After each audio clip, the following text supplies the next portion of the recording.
7's on your side tonight with a look at how every penny of your taxpayer dollars are being spent.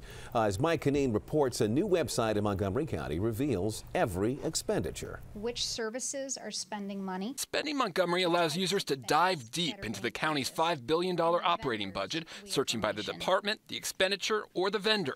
All the way down to check level detail.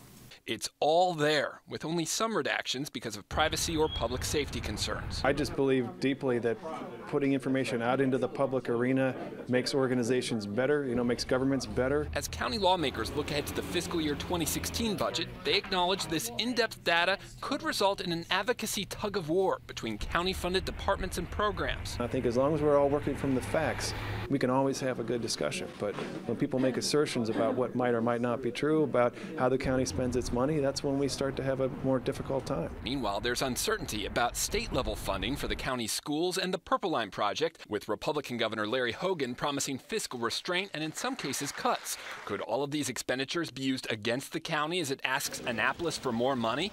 Executive Leggett doesn't think so, but he welcomes that scrutiny.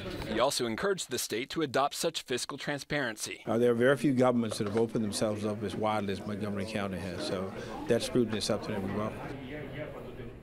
We've posted a link to the Spending Montgomery website at WJLA.com. It is very, very interactive, updated quarterly. For example, you can see who's being paid, for what they're being paid for, and which departments are spending it. We can go into detail looking at, for example, transportation. Go into the transportation division, the ride-on budget in particular you can look at and see the annual numbers that the county is working with. Now, this is updated every quarter, and we should also note that this data went live last month. In the next year or so, the government plans to add government contracting figures to this program. I'm Mike Canine in the newsroom, ABC 7 News at 5.